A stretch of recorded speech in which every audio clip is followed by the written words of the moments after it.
থেকে লালপরি, নিন্দাপরি আর কালপরি 3 বহিন আসছে আদমকুল চড়াই করতে।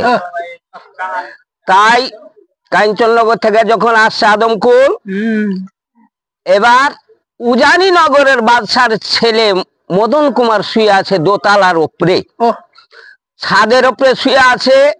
পরীরা রথে আসছে, হ্যান সময় দেখছে যে হায়রে রূপে মনে হচ্ছে যে 12 কোষ আলোময় করে আসে, বস্তার বস্তা হয়। এবার ওরা 3 বহিনী নেমে গেল, যে তারপর ওর চেহারা দেখে, রূপ দেখে আর দাঁড়িয়ে থাকে, হতভম্ব সেজে গেল। এবার এক বোন বলছে আর রূপের মতো রূপ আর পৃথিবী তো নাই। আর এক বোন বলছে না, আমার দেশের মধুমালার মতন রূপ কাউরি নাই। এই তর্ক বিতর্ক শুরু যখন হয়ে গেছে, তখন ওর মধ্যে যেটা বড় বোন সে কইছে তোরা 2 বোন তর্ক করিস না, এর নিন চাপিয়ে দিব। চাপিয়ে দিয়ে ওই মধুমালার পাশে নিয়ে যা শুইয়া তখন রূপ দেখবো যে কার বেশি আর কার কম। এবার মদন কুমারের রূপ আরো নাকি নিন্দ আরো চাপিয়ে দিলে, চাপিয়া দেওয়ার পর ওকে নিয়ে চলে গেল ওই মধুমালার দেশে। পরিজাতি তো মধুমালার দরজাতে যেমন হাত দেওয়া তালা খসে গেল। ঘরের মধ্যে এর খাটলিটা নিয়ে যা ওর খাটলির পাশে রেখে দিলে, খাটলার পাশে রেখে দিলে, ওর বিছানার পাশে যখন রেখে দিলে, ওর করে যখন দেখে তখন রূপ বেশি লাগে, ওর করে দেখে তখন ওর রূপ বেশি লাগে। অনুমান করতে পারে না, কইছে দূরে থেকে দেখবো। দূরে থেকেও মনে হয়েছে আর দুজনার রূপে জি মামু লাগছে পিটাপিটি ধরিয়ে দিলে জি, এমন পিটাপিটি করেছে না। মনে করো যে রূপের খেলাতে গরু বাছুরের পাখা কেটে দেয়। যাও তো গরু বাছুরের পাখা কাটতে গেল, রূপ দেখে ভিড়কে যে এরকম মনে হচ্ছে রূপ।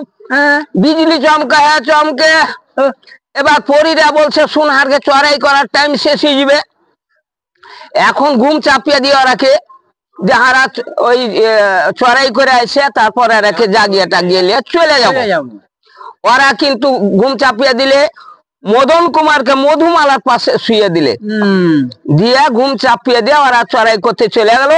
কত রাত গেছে কত রাত না গেছে, যেমন মদন কুমারকে একটা মশা লেগেছে, মশাকে মারতে যায় আর মধুমালার গায়ে 4টি লেগে গেছে। যেমনই 4টি লাগা অমনি তখন ওই মধুমালা তখন ঢকমক করে উঠে বলছে বাহ, আমি ছিলাম একলা, আর এখন দেখছি আমার পাশে দেখছে, আর ও অনুমান করছে যে এ কি মানুষ না কোন দেব দেবতা, কোন জিন জাতি কি আদম জাতি না কি, মানে এত রূপ আর এত চেহারা, তাহলে কি আল্লাহকে এইভাবে আমার স্বামীকে আমার ঘরে পাঠিয়ে দিয়েছে? তো যাক, ও তো ঘুমি পাচ্ছে দিয়ে তারপর তখন একটা ছোরা লিয়ে যে আমার ঘরে আইলো কেন, একটা ছোরা লিয়ে একবারে ছোরা মারবে। আর অমনি মদন কুমার চেতন পেলে আর হাতটা ধরে লেছে, যে কইছে তুমি আমাকে কেন মারছো, আমার ছাদে আমি আছি। কইছে কই তোমার ছাদ? দেখছে যে বাহ ওর ছাদ না, তা আমি এখানে কেমন করে আইনু? মধুমালাও তো দেখে ওর কে দেখে মারতেও যাইছে, আর ওর মনও চাইছে যে এইভাবে বোধহয় আমার নায়ক আল্লাহ পাঠিয়ে দিয়েছে। তাই তখন আগে জিজ্ঞেস করতে লাগলো মধুমালা, ওহে কোথায় বাড়ি কোথায়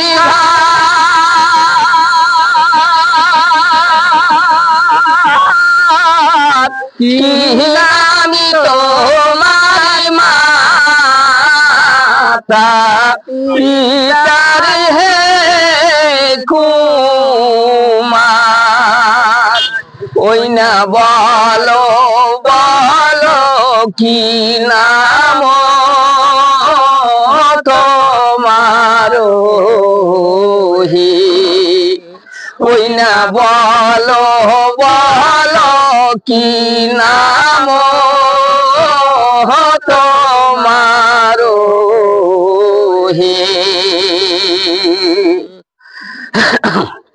তাই মধুমালা, তাই মদন কুমার বলছে, ও হে উজানি নগরে